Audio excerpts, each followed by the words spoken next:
രാജ്യത്തിൻ്റെ സ്വാതന്ത്ര്യ സമര ചരിത്രവുമായി വളരെയധികം ബന്ധപ്പെട്ടതാണ് മാതൃഭൂമിയുടെ ചരിത്രം. മാതൃഭൂമി ദിനപത്രത്തിൻ്റെ പതിറ്റാണ്ടോളം പത്രാധിപരാവുകയും ഇപ്പോൾ 84-ാം വയസ്സിലും യുവാക്കളുടെ ഊർജ്ജസ്വലതയോടെ മാതൃഭൂമി പീരിയോഡിക്കൽസ് 13ഓളം പ്രസിദ്ധീകരണങ്ങളടങ്ങുന്ന മാതൃഭൂമി പീരിയോഡിക്കൽസിൻ്റെ പത്രാധിപരായി പ്രവർത്തിക്കുകയും ചെയ്യുന്ന ശ്രീ കെ ശ്രീധരൻ നായരാണ് ഫോർത്ത് എസ്റ്റേറ്റിലെ ഇന്നത്തെ നമ്മുടെ അതിഥി.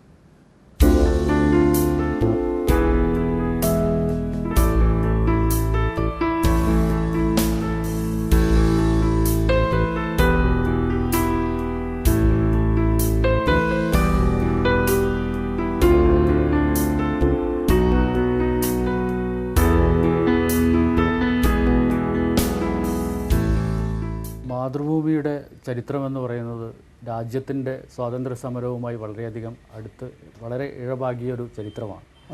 ഈ മാതൃഭൂമിയിൽ കഴിഞ്ഞ ഏതാണ്ട് 6 പതിറ്റാണ്ടിലേറെയായി പ്രവർത്തിച്ച അനുഭവ പാരമ്പര്യമാണ് സാറിനുള്ളത്. 1953 സബ് എഡിറ്ററായിട്ട് മാതൃഭൂമിയിൽ ജോലിയെടുക്കുന്നത്. അപ്പോൾ ഈ പത്രപ്രവർത്തന മേഖലയിലേക്ക് സാറ് വരാനുണ്ടായ സാഹചര്യവും മാതൃഭൂമിയിലെ ആദ്യത്തെ അനുഭവങ്ങളും എന്തൊക്കെയാണ്? ഞാൻ KP കേശവമേനൻ്റെ കീഴിലാണ് ജോലി തുടങ്ങുന്നത്. പത്രപ്രവർത്തനത്തിൽ വരികയെന്നത് എൻ്റെ ബാല്യകാലം തൊട്ടുള്ള ഒരു ആഗ്രഹമായിരുന്നു. ആരുടെയും ശുപാർശ കൂടാതെ മെറിറ്റിൽ മാത്രം ജോലി ലഭിച്ചതാണ് എനിക്ക്. Post graduate diploma in journalism അത് സമ്പാദിച്ചുകൊണ്ട് മലയാള പത്രത്തിൽ ചേരുന്ന ആദ്യത്തെ വ്യക്തിയാണ് ഞാൻ BA BL ഡിപ്ലോമ ഇൻ ജേർണലിസമാണ് എൻ്റെ ക്വാളിഫിക്കേഷൻ. നാഗപ്പൂർ ഹിസ്ലോപ്പ് കോളേജിൽ നിന്നാണ് ഞാൻ ജേർണലിസ്റ്റിലെ ആദ്യത്തെ ബാച്ചിൽ നിന്ന് ഡിപ്ലോമ എടുത്തത്. അത് മാതൃഭൂമിയെ സംബന്ധിച്ചിടത്തോളം ഒരു ചരിത്ര സംഭവങ്ങൾ പ്രതിഫലിപ്പിക്കുന്ന ഒരു പത്രം മാത്രമല്ല, ചരിത്ര സംഭവങ്ങൾ രൂപപ്പെടുത്തുന്ന ഒരു പത്രം കൂടിയാണ് മാതൃഭൂമി എന്ന് എനിക്ക് എക്കാലത്തും തോന്നിയിട്ടുണ്ട്. സ്വാതന്ത്ര്യ സമരകാലത്ത് ഈ പ്രദേശത്തെ ചരിത്ര സംഭവങ്ങൾ രൂപപ്പെടുത്തുന്നതിൽ മാതൃഭൂമിക്ക് വലിയൊരു പങ്കുണ്ട്.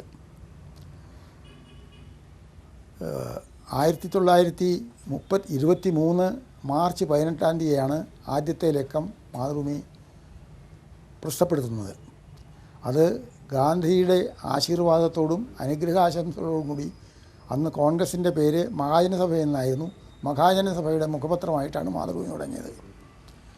1930 ഉപ്പു സത്യാഗ്രഹം, സഞ്ചാര സ്വാതന്ത്ര്യത്തിന് വേണ്ടിയിട്ടുള്ള വൈക്കം സത്യാഗ്രഹം, ക്ഷേത്രപ്രവേശനത്തിനുള്ള ഗുരുവായൂർ സത്യാഗ്രഹം, ഐക്യകേരള പ്രസ്ഥാനം എന്നിവയിലെല്ലാം മാതൃഭൂമി ചരിത്രപരമായ നേതൃത്വപരമായ പങ്ക് വഹിച്ചിട്ടുണ്ട്. കോൺഗ്രസ് രണ്ടായി പിളർന്നപ്പോൾ, സിൻഡിക്കേറ്റ് കോൺഗ്രസും ഇന്ദിരാ കോൺഗ്രസുമായിട്ട് മാറിയപ്പോൾ ഏത് കോൺഗ്രസിൻ്റെ പക്ഷത്ത് നിൽക്കണമെന്നുള്ള ആശയക്കുഴപ്പമുണ്ടായപ്പോൾ കക്ഷിരഹിതമായ ഒരു സ്വതന്ത്ര പത്രമായി മാറി മാതൃഭൂമി. കേരളത്തിൽ രാഷ്ട്രീയ പാർട്ടികളുടെ മുഖപത്രങ്ങളും രാഷ്ട്രീയ ചായ്വുള്ള പത്രങ്ങളും സാമുദായിക പത്രങ്ങളും സാമുദായിക ചായ്വുള്ള പത്രങ്ങളും കുടുംബ പത്രങ്ങളും ഉള്ളപ്പോൾ കക്ഷിരഹിതമായ ഒരു സ്വതന്ത്ര പത്രം മാതൃഭൂമി മാത്രമേ പറയാൻ പറ്റൂ. മാതൃഭൂമി തുടങ്ങുന്നത് ലോക ചരിത്രത്തിലെ പ്രധാന സംഭവങ്ങൾക്ക് സാക്ഷ്യം വഹിച്ച ശേഷമാണ്. അമേരിക്കൻ സ്വാതന്ത്ര്യ സമരം, അത് ലോകത്തിന് അതിനുശേഷം ലഭിച്ചതാണ് ശാസ്ത്രീയമായ നിർവചനം. ഗവൺമെൻറ് ഓഫ് ദ പീപ്പിൾ, ഡെമോക്രസിക്ക്, ജനാധിപത്യത്തിന് government of the people, by the people, for the people. രണ്ടാമത് ഫ്രഞ്ച് വിപ്ലവമാണ്. അത് ലിബർട്ടി, ഇക്വാളിറ്റി, ഫ്രട്ടേണിറ്റി എന്നതായിരുന്നു.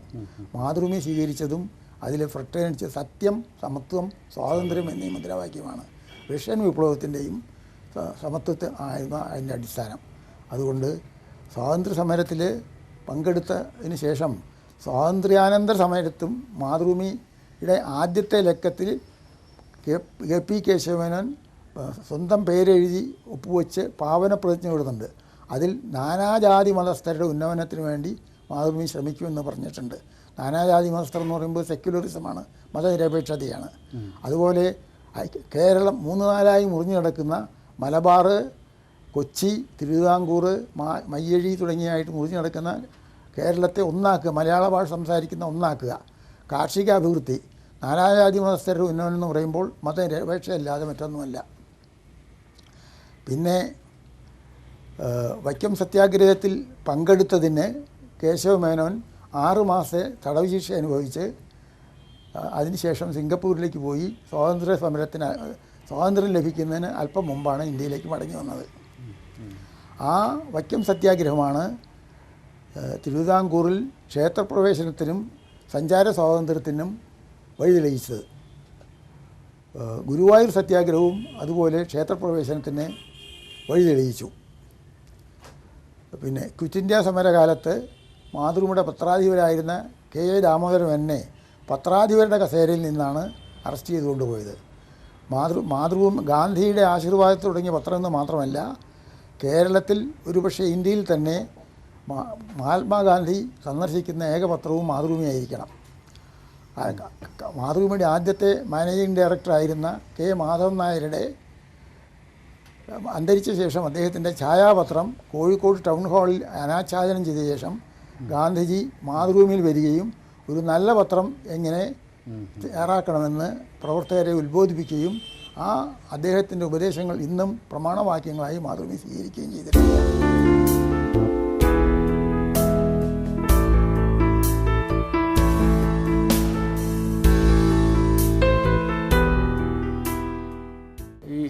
ആദ്യകാലങ്ങളിൽ ഇപ്പോൾ പത്രപ്രവർത്തന പരിശീലന സ്ഥാപനങ്ങൾ ഒരുപാടുണ്ട് രാജ്യത്ത്, അല്ല ഇപ്പോൾ ഉണ്ട്.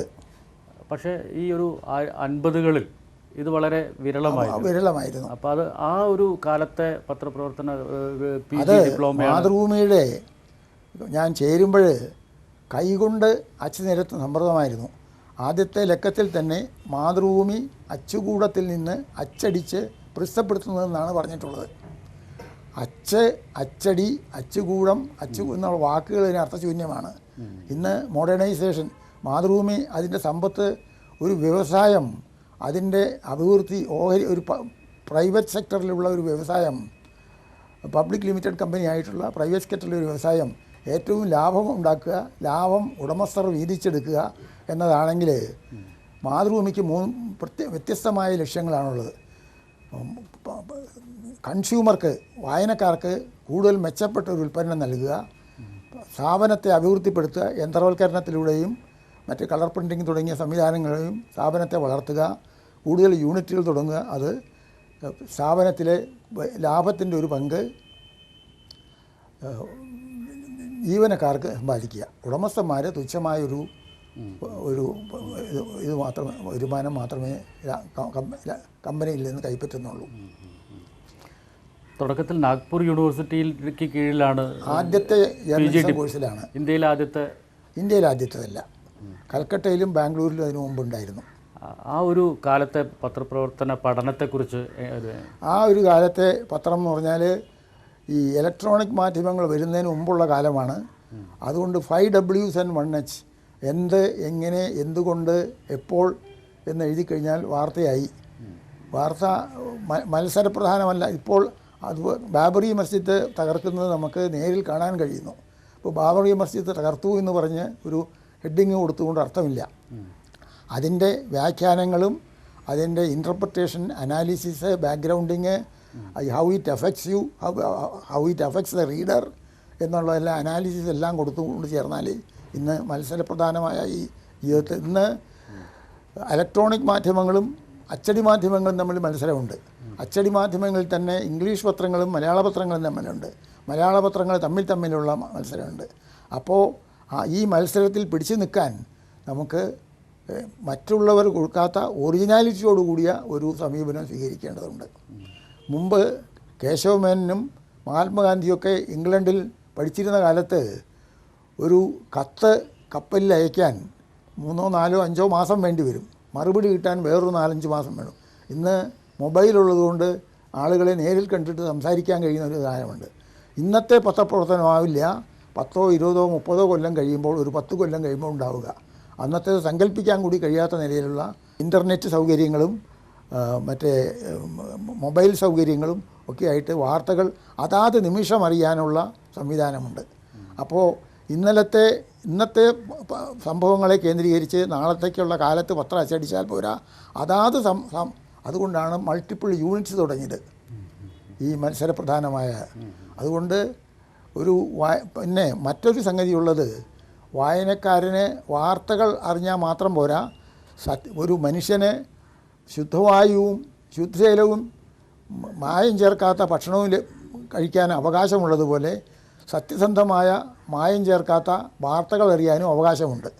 ആ അവകാശം സത്യത്തെ തന്നെ രണ്ട് വിധത്തിൽ പറയാം.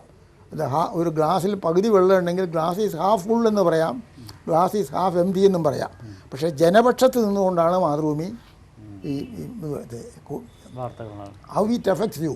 ബഡ്ജറ്റ് പാർലമെൻറ്റിൽ അവതരിപ്പിക്കുമ്പോൾ തന്നെ അത് സാധാരണക്കാരനെ എങ്ങനെ ബാധിക്കും, ഇൻകം ടാക്സുകാരനെ എങ്ങനെ ബാധിക്കും എന്ന് പറഞ്ഞ ഒരു അവബോധം ജനങ്ങളിൽ ഉണ്ടാക്കാൻ കഴിയും. അതുകൊണ്ടാണ് മാതൃഭൂമിക്ക് മലയാളത്തിലെ രണ്ടാമത്തെ പത്രവും ഇന്ത്യയിലെ തന്നെ 10 പത്രങ്ങളിലെ ഒരു പത്രവുമായി വളരാൻ കഴിഞ്ഞിട്ടുള്ളത്.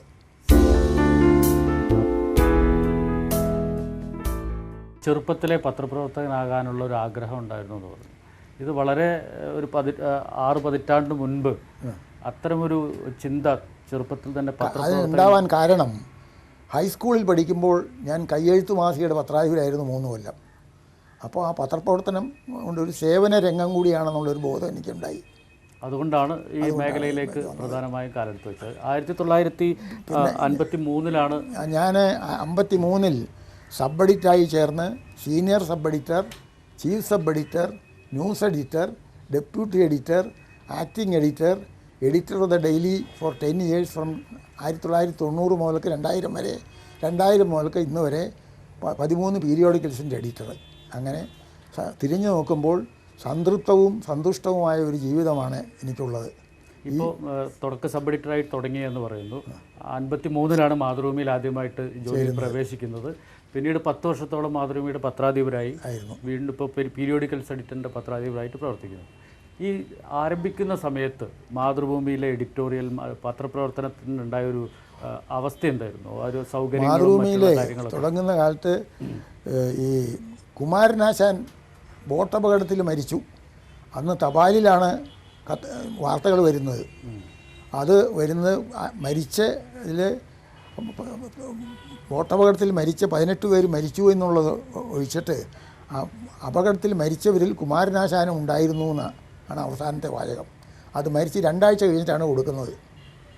ഇന്ന് അതാത് നിമിഷത്തിൽ തന്നെ കൊടുക്കേണ്ടതായിട്ട് വരും. അതുകൊണ്ടാണ് ചില സന്ദർഭങ്ങളിൽ ഈവനിങ് എഡീഷൻ വരെ പത്രം ഇറക്കുന്നത്.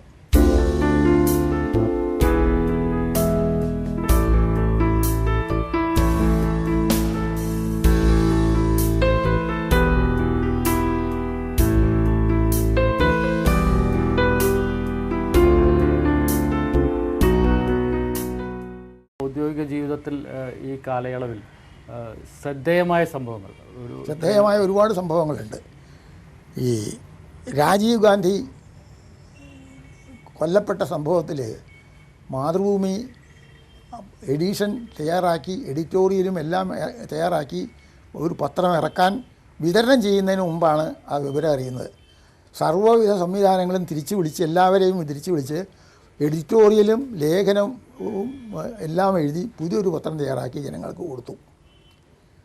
രാജീവ് ഗാന്ധി തിരുവനന്തപുരത്ത് വരുമ്പോൾ തിരുവനന്തപുരത്ത് നിന്ന് കളർ പ്രിൻറ്റിങ് കോഴിക്കോട്ടെ പത്രത്തിൽ വരെ കൊടുക്കാനായിട്ട് കാറിൽ കൊണ്ടുവരികയാണ് ചെയ്തത്. ഇന്നത്തെ പോലെ വയർ വഴി കൊണ്ടുവരാനുള്ള സംവിധാനമില്ല.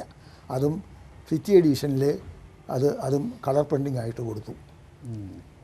മറ്റ് ഓർമ്മയുള്ള ഇത്രയും ദീർഘമായിട്ടുള്ളൊരു കാലത്ത് ഓർമ്മയുള്ള അനുഭവങ്ങൾ വേറെ മാതൃഭൂമിയുടെ അനുഭവം എന്ന് പറയാവുന്നത്, മഹാത്മാഗാന്ധി സന്ദർശിച്ച വിവരമുണ്ട്. ഇന്ത്യയുടെ ഒട്ടുമിക്ക പ്രധാനമന്ത്രിമാരും സമുന്നത നേതാക്കളും പണ്ഡിറ്റ് നെഹ്റു എനിക്ക് സ്ഥാനം തന്നിട്ടുണ്ട്.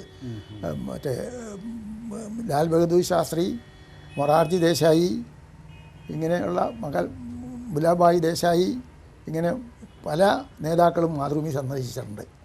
ഇന്ദിരാഗാന്ധി മാതൃഭൂമിയുടെ 50ാം വാർഷികത്തിന് ഒരു പ്രത്യേക വിമാനത്തിൽ ഈ പരിപാടിക്ക് മാത്രമായി കൊച്ചിയിൽ ഇറങ്ങുകയാണ് ചെയ്തത്.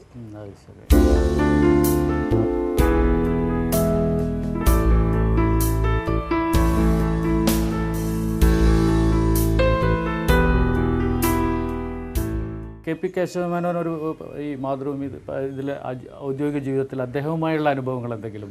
അദ്ദേഹം വളരെ ഒരു സത്യസന്ധത പുലർത്തണമെന്നുള്ള അഭിപ്രായക്കാരനായിരുന്നു. അദ്ദേഹം ചെറുപ്പക്കാർക്ക് കേശവമേനോൻ്റെ കൂടെ ജോലി ചെയ്യാൻ, അദ്ദേഹത്തിൻ്റെ കീഴിൽ ജോലി ചെയ്യാൻ കഴിഞ്ഞു എന്നുള്ളത് ജീവിതത്തിലെ ഏറ്റവും വലിയ ഭാഗ്യമായി ഞാൻ കരുതുന്നു. അദ്ദേഹം എന്തെങ്കിലും തെറ്റ് വരുത്തിയാൽ, പത്രത്തിൽ എന്തെങ്കിലും തെറ്റ് വരുത്തിയാൽ അപ്പോൾ വിളിച്ച് അത് തിരുത്താൻ പറയുകയും സ്നേഹപൂർവ്വം ശാസിക്കുകയും ചെയ്ത്